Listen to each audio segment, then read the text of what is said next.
18세기까지만 해도 하나님의 거룩한 말씀을 연구하는 경건한 학자들이 많이 있었습니다. 성경을 연구하는 신학자들뿐만 아니라 과학자들도 이 성경을 읽으면서 하나님께서 온 우주를 창조하시고 그 가운데 나타내신 법칙들을 연구하면서 놀라운 사실들을 발견했습니다. 독일의 요한네스 케플러 같은 사람은 태양을 도는 그 행성에 관한 케플러의 법칙을 발표했습니다. 그리고 영국의 과학자 조한 뉴턴은 다니엘서를 깊이 연구한 과학자입니다. 성경학도입니다. 그가 사과나무에서 사과가 떨어지는 것을 보면서 만유인력의 법칙을 발표했습니다. 이러한 모든 과학자들은 이 세상에 있는 모든 것들은 하나님께서 우리들에게 보여주시고 지어주신 것으로서 우리들이 발견하는 것은 다만 하나님께서 지으신 창조의 영광을 세상에 드러내는 것이라고 그들은 겸손해했습니다. 그러나 1789년 프랑스에서 프랑스 혁명이 일어난 그 다음에 사람들은 하나님에 관한 유신적 과학에 대한 이것은 다 쓰레기통에다 집어넣어버리고 이 세상에 보이는 것만 실증적인 것, 눈에 띄는 것만 그것을 과학으로 삼은 결과 다윈 같은 진화론자들이 일어났습니다. 그리고 성경은 공격 대상이 됐습니다. 창조가 과연 하나님이 만드신 것이냐? 창세기는 다만 중동에 있었던 설화들을 옮겨놓은 것, 유대인 사상으로 옮겨놓은 것에 지나지 않는다. 그런 이야기를 하면서 이 성경을 부정하는 일들이 오늘날에도 이루고 있습니다. 그럼 과연 이 성경은 과학과 배치되는 것일까요? 그렇지 않습니다. 성경을 깊이 읽으면 읽을수록 하나님께서 천지를 창조하시고 그 안에 하나님의 놀라운 과학이 있다는 사실을 우리는 발견하게 됩니다. 눈으로 확인되는 것들만 따라다니면서 그것을 과학이라고 실험한 결과만 가지고 이야기하는 사람들은 오늘은 과학적인 증거를 가지고 있을지 모르지만 내일은 쓰레기통에 들어가야 하는 그런 신세를 면하지 못하게 됩니다. 그러나 하나님의 이 기록된 말씀은 처음부터 끝까지 영원한 진리를 담고 있습니다. 이제 요한계시록 7장 1절에 보면은 네 천사 사방 그런 이야기가 나옵니다. 요한계시록 7장 1절입니다. 계시록 7장 1절에 이후에 내가 네 천사가 땅 네 모퉁이에 선 것을 보니 땅의 사방 바람을 붙잡아 바람으로 하여금 땅에나 바다에나 각종 나무에 불지 못하게 하더라. 여기 사방이라는 단어가 나옵니다. 사방은 아시는 것처럼 동서 남북 이렇게 이야기합니다. 우리 한국 사람들은 옛날부터 하늘은 둥글고 지구는 모가 났다. 그래서 천원지방 하늘천 둥글원 따지 모방 이렇게 해서 하늘은 둥글고 땅은 사각형으로 모가 났다. 그러면서 동서남북 그런 표현을 썼습니다. 그런데 성경에서도 이런 표현이 나오기 때문에 사람들은 이 성경은 비과학적이다. 이 지구가 둥근데 어떻게 사방이라 동서남북 그런 방향을 여기 이야기했느냐 그렇게 이야기하는 분들이 있습니다. 그러나 여기에 사방이라는 것은 다만 은유적인 표현입니다. 사람들은 말하기를 해가 동쪽에 뜬다고 합니다. 그런데 우주에서 동서남북이 따로 존재합니까? 그렇지 않습니다. 해가 동쪽에서 떠오른다. 지금 문명과 과학이 발달한 지금도 사람들은 해가 동쪽에 떠서 서쪽으로 진다고 하는데 지구를 중심으로 해서 해가 동쪽에 떠서 서쪽으로 지는 것이 아니라 태양을 향해 지구가 오른쪽으로 돌기 때문에 사람들은 해가 동쪽에 뜬다는데 그걸 비과학적이라고 아무도 말하지 않습니다. 마찬가지로 여기에 나오는 그 사방이라는 것도 은유적인 표현이지 그것을 과학적으로 표현한 그런 표현은 아닙니다. 성경뿐만 아니라 우리 사회에서도 그것은 과학이 아닌데도 불구하고 은유적인 표현으로 모든 사람이 다 납득하는 예가 있습니다. 한 가지 예를 든다면 마태복음 15장 19절에서 예수님께서 하신 말씀입니다. 예수님께서 말씀하시기를 마태복음 15장 19절에 마음에서 나오는 것은 악한 생각과 살인과 간음과 음란과 도둑질과 거짓 증언과 비방이라 그렇습니다. 여기서 마음이란 단어는 무엇일까요? 우리가 헬라어까지 갈 것도 없이 영어 성경을 보면 이 마음을 하트라고 그랬습니다. 하트는 심장입니다. 그러면 이 심장 안에서 악한 생각, 살인, 간음, 음란, 도둑질, 거짓 증언, 비방, 이것이 심장에서 나오는 것입니까? 이것은 우리 신체를 연구하는 학문에 의해서 전혀 맞지 않습니다. 해박적으로 맞지 않습니다. 그러나 누구든지 이것을 다 그렇게 은유적으로 이해하고 있습니다.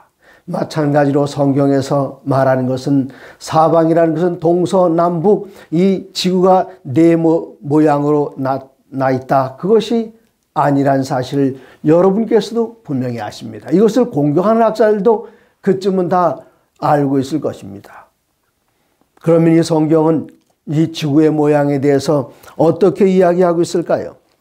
이 성경 가운데 제일 먼저 기록된 욥기에 이런 말씀이 기록되었습니다. 욥기 26장 8절입니다. 7절입니다.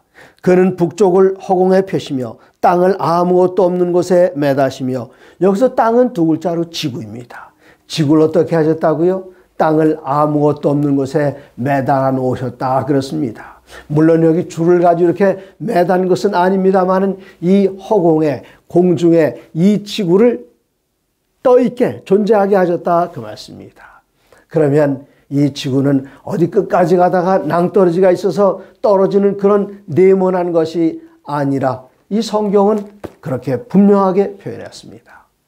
그러나 중세 암흑시대에 천주교의 교황은 갈릴레오를 붙잡아다가 심판합니다. 이 지구가 둥그냐? 지구가 제대로 돌고 있느냐? 아니면은 태양이 지구를 돌고 있느냐? 그런데 이 천주교의 학자들은 그 은유적인 표현을 그렇게 그 신학자들은 정확하게 이해하지 못했습니다. 마치 시편 19장에 나오는 그 표현에 의하면 해가 나와서 달려간다 그랬습니다. 그래서 지구는 가만히 있고 해가 달려간다 그렇게 생각했는데, 그것은 지구에서 관측해 봤을 때의 표현이지 지구를 중심으로 해서 해가 도는 것은 아닙니다. 결코 천동설이 아니라 지동설을 이 성경도 분명히 이야기했습니다마는 이 성경을 잘못 이해한 중세시대의 천주교회의 교황과 과학자들이 갈릴레오 갈리오를 심판하고 벌 주었던 것입니다. 성경은 분명히 여기 천동설이 아니라 지동설 주장했고, 지구는 네모난 것이 아니라 지구는 둥글다는 사실을 성경 자체가 그렇게 증명하고 있습니다. 예, 또 많은 사람들은 그렇게 이야기합니다. 이 성경에 나오는 창조 이야기는 옛날 이집트나 중동에 있었던 그 설화들에서 발전해 나온 것이라 히브리식으로 표현한 것이다 그렇게 이야기합니다. 물론 성경 외에도 창조에 대한 이야기가 나옵니다. 성경 외에도 홍수에 대한 이야기가 나옵니다. 그런데 그 내용을 성경에 나오는 내용과 비교해 보면은 많은 차이가 있음을 우리가 알게 됩니다. 그 중에 한 예로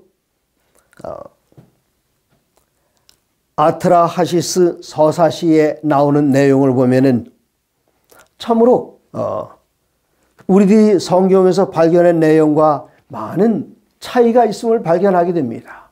물론 비슷한 내용도 있어요. 이 아트라하시스 서사시의 천지 창조에 관한 인간의 창조에 대한 이야기는 그렇습니다. 이 신들이 온 세상에서 부지런히 일을 하는데 그 일하는 게 너무나도 힘들고 고통스럽고 괴롭습니다. 그래서 이것을 우리 신들이 이걸 해야겠느냐 하고는 신들이 모여서 회의를 하다가 그 신들 가운데 가장 연약한 신 하나를 다른 신들이 때려잡아 죽입니다. 그리고 그 신의 피와 살을 가지고 진흙을 섞어서 7명의 사람을 만들고 그 사람들로 하여금 일을 시키는 것.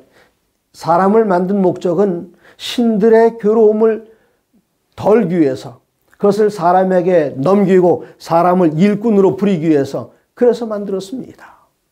또 길가메시의 서사시에 보면은 홍수에 대한 이야기가 나옵니다. 노아 홍수와 거의 비슷합니다. 그런데 길가메시의 서사시에 나오는 홍수 이야기는 성경에 나오는 자비로운 하나님과는 전혀 다른 신들에 대한 이야기입니다. 이 신들이 이 지구를 내려다 보니까 사람이 너무나도 많아졌습니다. 그리고 이 너무나 사람들이 악하다 보니까 신들이 생각하기를 여기는 사람들을 하루아침에 홍수로 완전히 다 없애버리자. 다 없애버리고, 다 없애버리자. 그렇게 얘기를 했습니다. 그런데 길가메시 서사시에 의하면은 사람을 짓는데 관여했던 그 신이 다른 신들과 약속을 어기고 사람에게 이것을 알려줘서 홍수를 위해서 준비하게 했다. 그게 바로 길가메시 서사시의 내용입니다. 그런데 성경의 내용은 그렇지 않습니다. 어떻게 인간이 창조되었는가? 아트라하시스의 서사시에 나오는 인간 창조 이야기는 전혀 다릅니다. 신을 죽이고 피에다가 그 다음에 사에다가 진흙을 섞어가지고 7명의 남녀를 만들고 왜 그랬는가 하면 그들에게 신들이 일하기 너무나도 싫고 귀찮으니까 일을 맡기기 위해서 이것이 그 당시에 있던 고대 중동 지방에 나오는 이야기입니다. 그런데 성경의 내용은 어떻습니까? 성경에도 사람을 흙으로 만드는데 여기 피가 나오고 살이 나오고 그런 얘기 없습니다. 창세기 2장 7절에 보시면 여호와 하나님이 땅에 흙으로 사람을 지으시고 생기를 그 코에 불어넣으시니. 너무나도 감동적입니다. 2장 앞에 1장 26절을 보면은 하나님께서 사람을 지으시는데 어떻게 지으셨는가? 그 모습이 하나님이 이르시되 우리의 형상을 따라 우리의 모양대로 우리가 사람을 만들고, 하나님께서는 사람을 만드신데 사랑으로 만드셨습니다. 제 집에서 가장 사랑스러운 사람이 누구인가? 물론 아내가 사랑스럽습니다만은 아이가 태어났을 때 그 아이가 사랑스러운데 그 아이가 저를 닮아서 있기 때문입니다. 그리고 손자 손녀들이 저의 모습이 그 안에 있습니다. 얼마나 사랑스러운지요. 하나님께서 사람을 지으실 때에 일꾼을 만들기 위해서 로봇을 만들기 그렇게 만들지 않으시고 사람을 만드실 때에 정성스럽게 하나님의 형상과 하나님의 모양대로 만드셨다고 창세기는 기록하고 있습니다. 그리고 2장 7절에는 사람을 흙으로 지으시고 생기를 그 코에 불어넣으시니, 저희가 넉넉히 상상할 수 있습니다. 여기 작업대 위에다가 진흙을 갖다 놓고 사람이 빚으셨다고 전 그렇게 생각은 해보진 않았고, 제가 생각하기엔 하나님께서 땅에다 사람을 흙으로 빚으시고 아직까지 움직이지 않습니다. 숨을 쉬지 않습니다. 말하지 않고 작동하지 않습니다. 하나님께서는 어떻게 하셨는가 하면은 그 진흙덩어리 앞에 생기를 불어넣으시기 위해서 혹시 무릎을 꿇지 않으셨는지 모르겠습니다. 온 우주에 하나님께서 이 보잘것없는 진흙덩이에 무릎을 꿇으시고 그 코에다가 생기를 불어넣으시기 위해서 허리를 굽히시고 생기를 불어넣으신 그 모습을 상상만 해도 이 하나님이 얼마나 놀라운 사랑의 존재인가, 우리를 얼마나 사랑하시는가를 그렇게 알 수 있습니다.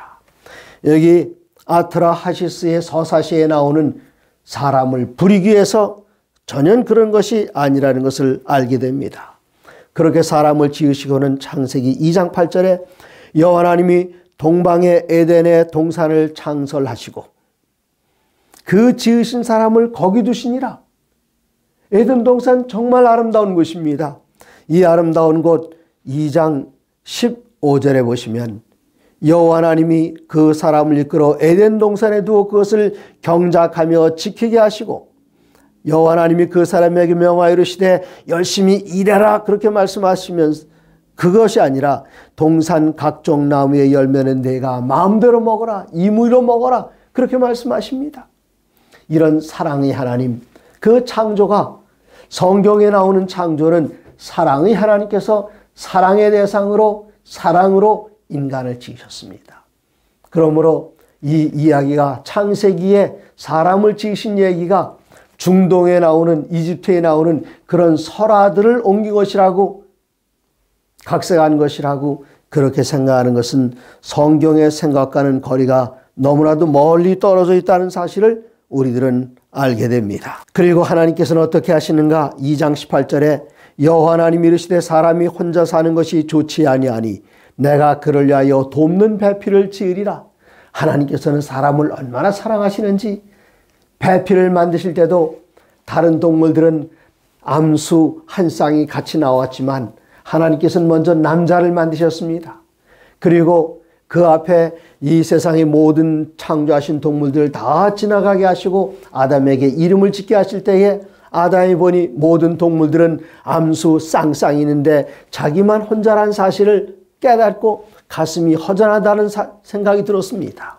이때 하나님께서는 아담에게 가슴이 허전하냐?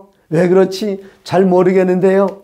다른 동물들은 다 짝이 있지만 너 혼자 있어 그런 거 아니냐? 아, 그런 거 같아요. 그럼 너를 위해서 짝을 지어주랴. 네, 하나님. 하나님께서는 아담을 잠들게 하시고 이 아담에게서 갈빗대를 꺼내셨습니다. 하나님께서는 아담을 지으실 때처럼 그냥 독립적으로 남자를 지었으니 여자를 진흙으로 또다시 개별적으로 만드실 수도 있으셨지만 그렇게 하지 아니하시고 아담의 갈빗대를 꺼내서 여기다 살을 입히시고 여자를 만드셨으므로 아담은 이 여인을 보는 순간 내 뼈 중에 뼈요 내 살 중에 살이라 그렇게 말씀하셨습니다. 하나님께서는 처음부터 아담과 하와를 지으실 때도 사랑의 존재로 서로 사랑하고 하나님을 사랑하고 하나님께서 아담과 하와를 사랑하신 것 같이 아담과 하와도 서로 사랑하면서 이는 내 뼈 중에 뼈요 살 중에 살이라 한 몸을 이루었다. 그렇게 창세기는 이야기하고 있습니다. 이제 창세기 1장 14절로 19절에 보면은 하나님께서 넷째 날 창조하신 이야기가 나옵니다. 이 넷째 날 창조하신 것은 14절에 하나님이 이르시되 하늘의 궁창에 광명체들이 있어 낮과 밤을 나누게 하고 그것들로 징조와 계절과 날과 해를 이루게 하라. 또 광명체들이 하늘의 궁창에서 땅을 비추라 하시니 그대로 되니라. 하나님이 두 큰 광명체를 만드사 큰 광명체로 낮을 주관하게 하시고 작은 광명체로 밤을 주관하게 하시며 또 별들을 만드셨다. 그렇게 이야기했습니다. 17절 하나님이 그것들을 하늘의 궁창에 두어 땅을 비추게 하시며 낮과 밤을 주관하게 하시고 빛과 어둠을 나누게 하시니 하나님의 보시기에 좋았더라. 저녁이 되고 아침이 되니 이는 넷째 날이니라. 넷째 날 하나님께서는 이 태양계 안에 있는 천체들을 지으셨습니다. 태양계 안에 큰 광명으로 낮을 주관하게 하시고 작은 광명으로 밤을 주관하게 하셨는데 큰 광명, 작은 광명, 여러분 성경을 읽지 않으셔도 짐작하실 수 있습니다. 큰 광명은 태양, 해입니다. 작은 광명은 달입니다. 그런데 이 성경에는 모세가 기록하면서 태양, 달 그렇게 표현할 수도 있었습니다. 그러나 모세가 살던 그 당시에 사람들은 태양신을 섬겼습니다. 그리고 월신을 섬겼습니다. 여기다가 태양이라 달이라 그대로 표현을 했으면 사람들은 그 이방인들이 섬기는 태양신과 월신을 생각할 수 있었을 것입니다. 그래서 지혜에 뛰어난 모세는 성령님의 감동을 받아 창세기를 기록할 때에 태양이라는 말 쓰지 않았습니다. 달이라는 말도 쓰지 않았습니다. 대신 큰 광명, 작은 광명 그렇게 이야기했습니다. 이 큰 광명과 작은 광명에 해야 하는 역할은 무엇입니까? 14절입니다. 하늘의 궁창에 광명체들이 있어 낮과 밤을 나누게 하고 그것들로 징조와 계절과 날과 해를 이루게 하라. 예수님께서 재림하시기 직전에 이 세상에 일어나는 징조들이 있는데 1833년 하늘에서 별이 떨어지고 그 이전에 해가 어두워지고 달이 핏빛이 되면서 이 마지막 때에 돌입했음을 알리는 징조가 됐습니다. 그리고 계절과 날과 해를 이루게 하라 그랬습니다. 이 계절이란 무엇입니까? 여기 태양이 있고 태양 주위를 지구가 돕니다. 지구가 돌고 이 지구 주위를 또 달이 돕니다. 태양 주위를 도는 이 지구가 따라서 돌고 있을 때에 그것이 어디를 지나는가 하면은 춘분점과 하지점과 추분점과 동점을 지나면서 봄, 여름, 가을, 겨울 4계절이 변화를 태양과 달 이것을 통해서 알려줬습니다. 또 이 날짜를 이룹니다. 어떻게 날과 해를 이루는가? 해는 무엇인가 하면은 1년은 태양을 중심으로 지구가 한 바퀴 공전하면 그것이 바로 1년이 되는 것이고, 태양을 중심으로 해서 지구가 한 바퀴 돌게 되면은 이게 바로 하루가 되는 것입니다. 그래서 하나님께서는 창세기 1장 14절로 19절에서 우리 태양계 안에 있는 별들에 대해서, 그 창조에 대해서 말씀을 하셨습니다. 얼마나 정확합니까? 이 성경은 거기서 또 그치지 않습니다. 창세기 5장에는 족보가 나옵니다. 최초의 족보가 나옵니다. 이것은 아담의 계보를 적은 책이니라. 하나님이 사람을 창조하실 때에 하나님의 모양대로 지으시되 남자와 여자를 창조하셨고, 그들이 창조되던 날에 하나님이 그들에게 복을 주시고 그들의 이름을 사람이라 일컬으셨더라. 3절입니다. 아담은 130세에 자기의 모양 곧 자기의 형상과 같은 아들을 낳아 이름을 셋이라 하였고, 여기 이제 아담, 셋, 그 위에 에노스, 그리고 게난, 마할랄렐, 야렛, 에녹, 무드셀라, 라멕, 노아, 셈, 함, 야벳, 여기까지 쭉 나가는데 이 족보에는 특징이 있습니다. 첫 번째는 아버지의 이름이 나옵니다. 아버지가 몇 살에 아들 누구를 낳았다. 이게 첫 번째는 아버지의 이름이 나오고, 아버지가 몇 살에 아들을 낳았다. 그리고 그 아들 낳고 몇 년을 살았다. 그리고 모두 몇 살에 죽었다. 그렇게 표현이 나와 있습니다. 지금 아담을 읽다가 말하는데 3절, 아담은 103세에 자기의 모양 곧 자기의 형상과 같은 아들을 낳아 이름을 셋이라 하였고, 그러니까 130세에 아들 셋을 낳았다.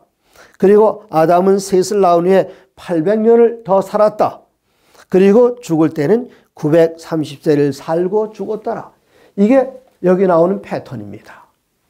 아담이 셋을 130세에 낳았다. 그리고 800년을 더 살다가 930세에 죽었다. 그리고 이 셋은 아담이 130세 되던 그때에 태어나는데, 그 다음 절 보시면은 6절에 셋은 105살에 에노스를 낳았다. 그러면 아담에게 몇 살이 될 때지요? 235살이 되었을 때에 손자 에노스가 태어났습니다. 에노스를 낳은 후 807년을 지내며 자녀를 낳았으며 그는 912세를 살고 죽었더라. 이런 패턴이 계속됩니다. 끊이지 않고 계속됩니다. 그런데 이러한 족보가 여기 5장에만 나오는 것이 아니라 11장에도 나옵니다. 11장으로 가시면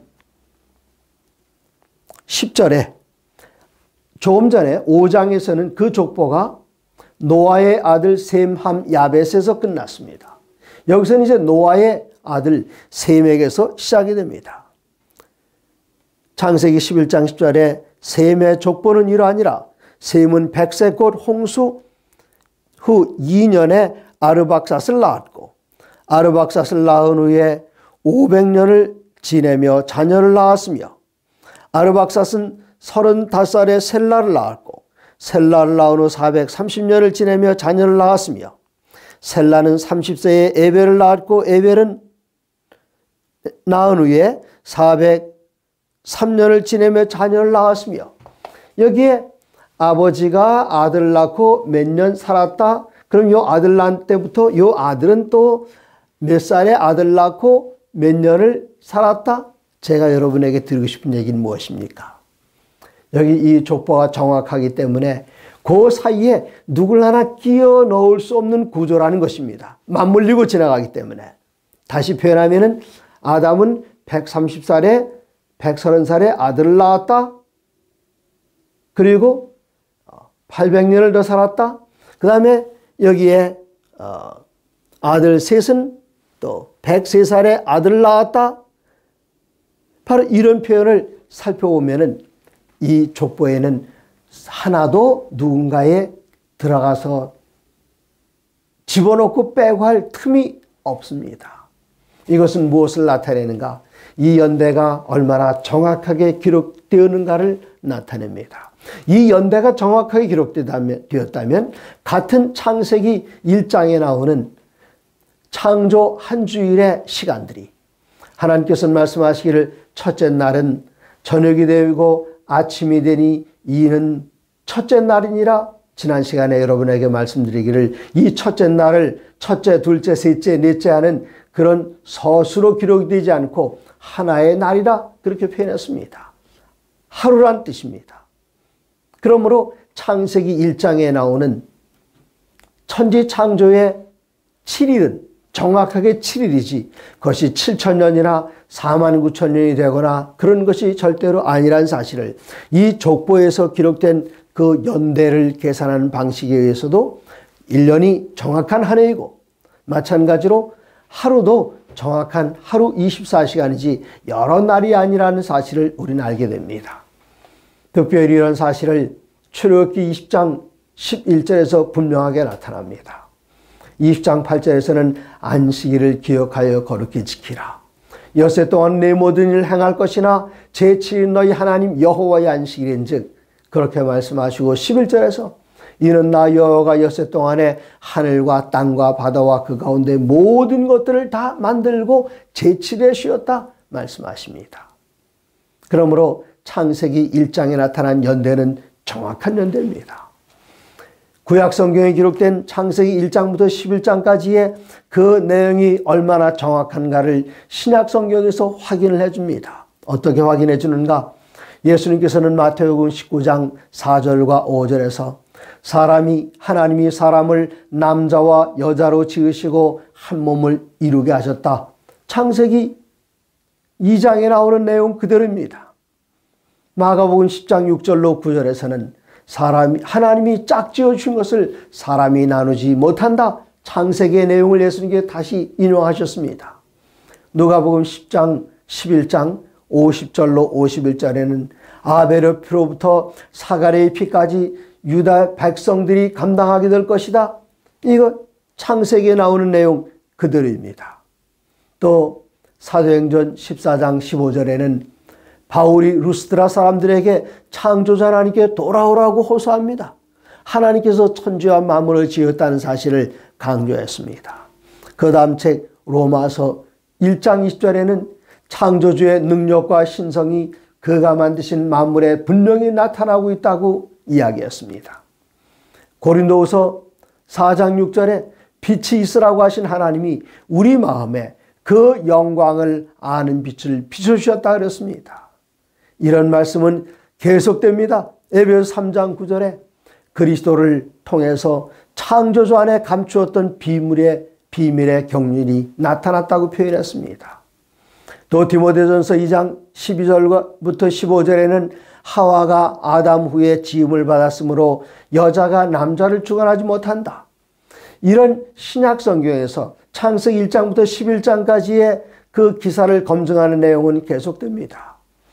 야고보서 3장 9절에도 하나님을 찬송하는 입으로 그분의 형상대로 창조된 사람을 저주하지 못한다 기록이 됐습니다. 몇 개의 성경절만 더 든다면 베드로전서 3장 20절에 노아의 날 물로 말미암아 구원받은 자가 겨우 8명이라고 노아 홍수에 대한 사실을 베드로전서 3장에서 이야기합니다. 그리고 마지막으로는 요한계시록 2장 7절과 3장 14절과 22장 2절로 3절에 생명나무의 열매에 대해서 이야기하고 창조주의 근본이신 예수님에 대해서 이야기하고 성경나무의 12과실에 대해서 이야기합니다. 이렇게 해서 성경은 창세기 1장부터 11장까지 나오는 창조에 대한 이야기, 이 성경의 모든 내용의 기초가 되는 그 이야기가 진실되다는 사실을 신약 성경을 통해서 예수님께서 구약 성경에 나오는 창세기에 나오는 말씀을 인용함으로 또 예수님의 제자들이 인용함으로 사도 바울이 인용함으로 창세기의 확실성을 다시 검증해 주고 있습니다. 창세기, 특별히 창조, 그리고 창세기 1장부터 11장까지 나오는 그 모든 내용들은 이후에 나오는 모든 성경의 사건들과 가르침과 교훈의 기초가 되고 있습니다. 이 하나님의 말씀은 정확합니다. 틀림이 없습니다. 하나님의 거룩한 말씀을 우리들이 눈에 보이는 과학으로 하나님의 말씀을 재단하거나 이것을 검증하려고 애를 쓸 필요도 없고 해서도 안 되겠습니다. 성경은 어떤 책인가 하면은 우리가 연구해서 검증이 되면은 믿고 따르고 그런 것이 아닙니다. 마치 우리 어머니께서 제가 어머니께서 저를 낳으셨는지 아닌지 제가 어떻게 검증을 했습니까? 그런 거 하지 않았습니다. 다만 어머니께서 나를 사랑으로 기르셨기에 나를 사랑하신 어머님을 내가 믿었고 살면서 어머니의 사랑 그 지극정성으로 아들을 위한 희생과 헌신하시는 그 모습을 보면서 이분이 내 어머니란 사실을 나중에 알게 됐습니다. 그러므로 믿고 아는 사람들에게는 축복이 되지만 먼저 안 다음에 믿으려고 하는 사람들에게는 결코 하나님을 믿는 믿음 가운데 나아가기 쉽지 않습니다. 말씀을 믿기도 쉽지 않습니다. 그러나 여기에 기록된 말씀은 우리가 태어나기 훨씬 전에 우리를 지으신 하나님의 말씀으로 성령님의 감동으로 또 예수님의 삶 속에서 나타난 것이므로 우리가 그대로 믿고 따를 때에 행할 때에 나중에 이유를 알게 되고 증거들이 드러나게 될 때에 우리들의 믿음은 더하게 되고 하나님께 더 가까이 나아갈 수 있는 것입니다. 사랑하는 여러분, 하나님의 모든 말씀으로 사시기 바랍니다.